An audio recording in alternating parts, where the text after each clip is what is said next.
আরেকটা হাদিস শুনে আপনাদেরকে, মজার হাদিস, বুখারী শরীফের 2272 নম্বর হাদিস, 2272। এই হাদিস আপনারা অনেক সময় শুনছেন হয়তো, আজকে একটু শুনেন। ইনতালাকা সালাসাতু রাহতিম মিম্মান কানা ক্বাবলাকুম। আল্লাহ নবী বলেন, অতীত জামানার তিন ব্যক্তির ঘটনা আমাদেরকে শোনায়।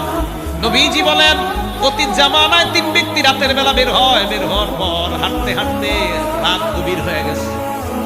তারা তিনজন চিন্তা করলো কি করা যায়, এত রাত বাসায় যাওয়া সম্ভব না, কোথাও আমরা রাতটা কাটানোর পর সকালবেলা আমরা বাসায় দিয়ে রওনা করব।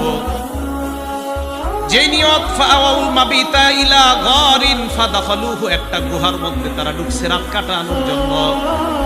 গুহায় ঢোকার পর তাদের নিয়ত, আজকে গুহার মধ্যে রাতে ঘুমায় আমরা কাটায়া দিব, সকালবেলা আবার বাসায় রওনা করব।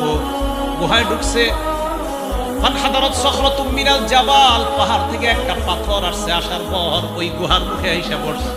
ফাসাদ্দাত আলাইহিমুল গার, পুরা গুহার মুখটা পাথর বন্ধ করে দিছে।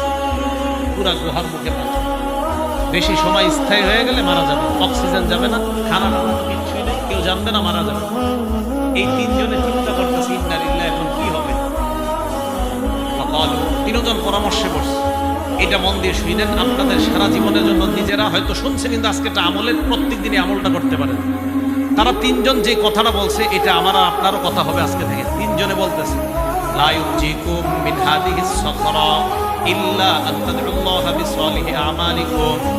এই পাথর নামক বিপদ থেকে কোনো জিনিস আমাদেরকে উদ্ধার করতে পারবে না, একমাত্র আমাদের জীবনের খাঁটি কোনো আমল দিয়ে যদি আল্লাহর কাছে দোয়া করতে পারি, ওই দোয়ার বদৌলতে আশা করা যায় এই পাথর আল্লাহ সরায়া দিবেন।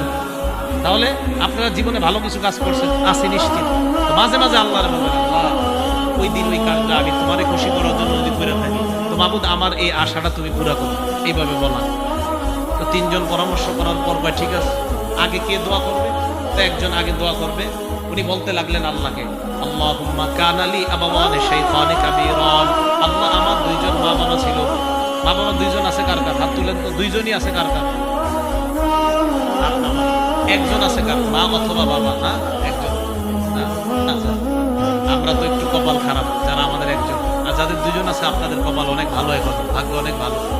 হ্যাঁ, ওনারা থাকতেই জান্নাত কামাই করেন, ওনারা থাকতেই জান্নাত কামাই করেন। চলে গেলে কিন্তু আর পাবেন না সুযোগ, একদম বুঝে আসবে, বিশ্বাস করেন। থাকতে বুঝে আসবে না, চলে গেলে বুঝে আসবে। সত্যি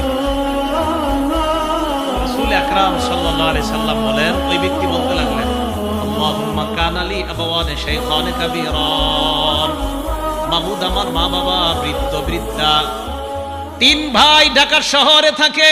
তিন ভাইয়ের মধ্যে এক ভাইয়ের কাছে মা বাবা থাকে, বাকি দুইজনের কাছে থাকে না।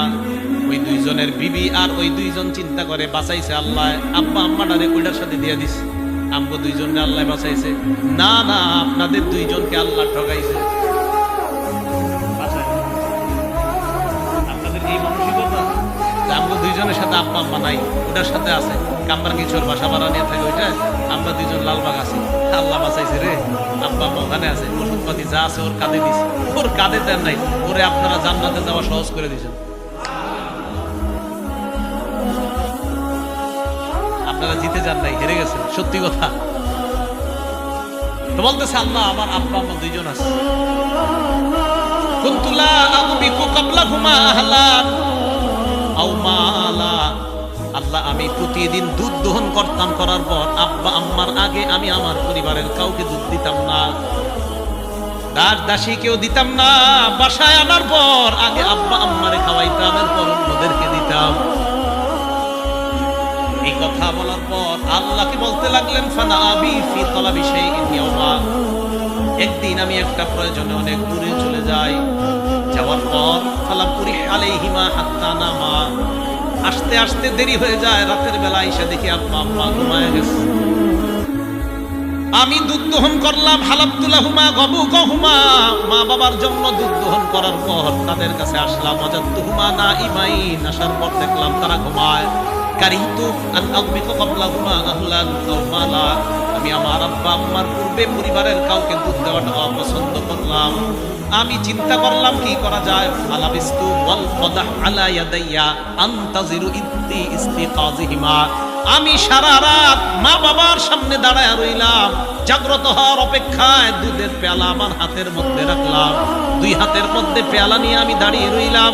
হাত্তা বারাকাল ফাজরু, ফজরের সময় যখন হয়ে যায়, আব্বা আম্মা জাগ্রত হওয়ার পর সারিবা গাবু কহুমা, আমার আব্বা আম্মা আমার থেকে দুধ নিয়ে দুধ পান করেছে।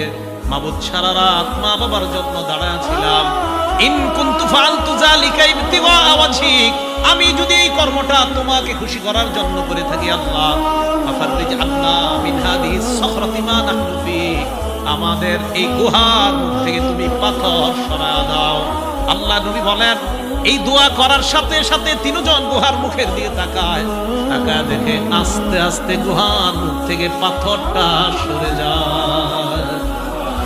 নবীজি বলেন, হালকা সরছে, লা ইস্তাতিউনাল খুরুজ, বের হতে পারে না, এতটুকু সরছে মানে ফাঁকা হয়েছে, বাতাসটা ফাঁকা, কিন্তু বের হতে পারবে না।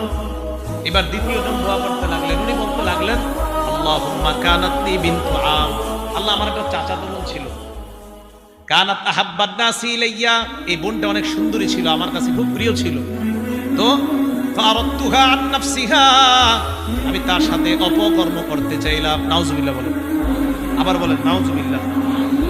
আমার একটা চাচাতো বোন ছিল এরকম, তো বলতেছে ফামতানাত মিন্নি, আমি আমার বোনটাকে বললাম তুমি আমার সাথে, অনেক ছোট ছোট বাচ্চারা আছে আপনারা বুঝে নেন, তো যাই হোক এই প্রস্তাব দেওয়ার পর তখন আমার বোনটা রাজি হলো না। হাত্তা আলাম্মাত বিহা সানাতুম মিনাস সিনিনা, একবার কি হলো, 1 বছর দেশে দুর্ভিক্ষ লাগলো, এই দুর্ভিক্ষের কারণে আমার বোনের উপরে গজব লাগছে, মানে অভাব অনটন দেখা দিছে, টাকা পয়সার অভাব লাগছে। আচ্ছা আপনি আমার কাছে আসছে, আয়সা করে আমার কিছু টাকা পয়সা দিয়ে সাহায্য করো। ফাআতাইতুহা 20 ওয়া 100 দিনার, আমি তাকে 120 দিনার স্বর্ণ মুদ্রা দিলাম। আলা আন তুখাল্লিয়া বাইনি ওয়া বাইনা নাফসিহা, এই শর্তে আমার সাথে ওই কর্মটা করতে রাজি হতে হবে। বলেন নাউজুবিল্লাহ। ফাআলা, সে রাজি হয়ে গেছে। রাজি হওয়ার পর হাত্তা ইযা কাদারতু আলাইহা, আমি যখন পরিপূর্ণ সুযোগ গ্রহণ করলাম, করার পর আমি যখন তার সাথে এই অন্যায় কর্মটা করব, বোনটা আমার দিকে তাকায় কয়, লা উহিল্লু লাকা হাত্তা তাফুদ্দাল খাতামা ইল্লা বিহাক্কি, আমার মোহর ভাঙার অনুমতি আমি তোমাকে দিতে পারি না, তোমার জন্য বৈধ মনে করি না। তুমি চাইলেই অপকর্মটা করতে পারো, তবে আমার মোহর আছে একটা, ওই মোহর আনা দিয়ে কোনো পুরুষ এখনো আমাকে বৈধ করে নাই, তুমিও বৈধ করো নাই। তুমি যদি মোহর আনা পরিশোধ করে বৈধ করতে পারো, তাহলে এটা হবে বৈধতার স্বরূপ। অবৈধভাবে আমি তোমার জন্য এই কর্মটা অন্যায় মনে করতেছি। ওই ব্যক্তি বলেন, ফাতাহাররাজতু মিনাল বুকুই আলাইহা, আমার বোন এটা বলার পর আমার মাঝে তোমার ভয় সৃষ্টি হয়ে যায়। আমি এই অন্যায় কর্মটা করার তার সাথে করাটা গুনাহ মনে করলাম। ফানসারাফতু আনহা, সেখান থেকে আমি ফিরে গেলাম। ওয়া তারাক্তুল্লাযী, আমি যে স্বর্ণ আমার বোনকে দিয়েছিলাম এটাও বললাম, অপকর্মের তো প্রশ্ন আসে না, 120 দিনার স্বর্ণ তোমাকে দিয়েছিলাম, এটাও আমাকে ফেরত দিতে হবে না। আল্লাহ, আমি যদি তোমাকে খুশি করার জন্য সেদিন এই অন্যায় কর্ম থেকে ফিরে আসি আর এই টাকাগুলো মাফ করে দিছি, মাবুদ যদি তোমাকে খুশি করার জন্য হয়ে থাকে, আমাদের এই গুহার মুখ থেকে তুমি পাথর সরায় দাও। নবীজি বলেন, তারা তাকায় দেখে আস্তে আস্তে পাথরটা আরেকটু সরে যায়, তবে বের হওয়ার মতো এখনো সরে না। বাকি আছে কয়জন? এই একজন।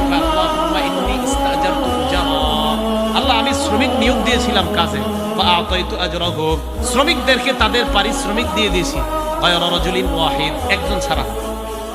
এক ব্যক্তি তার পারিশ্রমিক না গিয়ে চলে গেছে, হাদিসে আসছে, তার পারিশ্রমিক না নিয়ে এসে চলে গেছে। আমি চিন্তা করলাম কি করা যায়, আমি তার পারিশ্রমিকটা ব্যবসায় খাটাইলাম। সুবহানাল্লাহ। এই যুগের গার্মেন্টস মালিকরা এটা করবে? আল্লাহ জানে, হয়তো করবে, আছে ভালো মালিক থাকতেও পারে। আমি তার টাকানো ব্যবসা খাটাইলাম। খাটানোর পর ফাঁকা সুরাত মিনহুল আমওয়াল, প্রচুর সম্পদ হয়েছে এই টাকায়। কিছুদিন পর আমার কাছে আসছে, আসার পর কয়, আদ্দি ইলাইয়া আজরি, আমার পারিশ্রমিক দাও। আমি তাকে মাঠের কাছে নিয়ে গেলাম, নিয়ে যাওয়ার পর মাঠের দিকে তাকে বললাম, তুমি মাঠের দিকে তাকাও। মাঠে তাকাইছে, তাকানোর পর দেখে ওট, গরু, ছাগল, বেড়া, বকরি, দুম্বা অনেক কিছু দেখা যায়। আর ওই জামানায় দাস দাসী এগুলোও দেখা যায়। ওই ব্যক্তি কয় আমাকে এইখানে কেন আনলা? শ্রমিককে মালিক জবাব দেয় কুল্লু শাইইন মা তারা মিনাল ইবিলি ওয়াল বাকরি ওয়াল গনামি ওয়াল রাকিক। এই যে গরু, ছাগল, ওট আর দাস দাসী যা দেখো সব তোমার। এখন কথাটা শুনেন, হাদিসের কথা। ওই লোক কয় কি আতাস্তাহজিউ বি, আপনি কি আমার সাথে উপহাস করেন, ঠাট্টা করেন? ওই লোক জবাব দেয় ওয়াল্লাহি লা আস্তাহজিউ বিকা, আল্লাহর কসম আমি ঠাট্টা করছি না, সব তোমার। এদিন তোমাকে খুশি করার জন্য যদি করে থাকি, লোকটাকে সব আমি দিয়ে দিলাম। এই লোকটাও সব রেখে একটা কিছু রাখে নাই, সব নিয়ে গেছে। আমি যদি এই আমলটা তোমার জন্য করে থাকি, তুমি পাথরের এই পাহাড়ের মুখ থেকে পাথর সরায় দাও। নবীজি বলেন তারা তাকায় দেখে পাহাড়ের ওই গুহার মুখ থেকে পাথর পরিপূর্ণভাবে সরে যায়।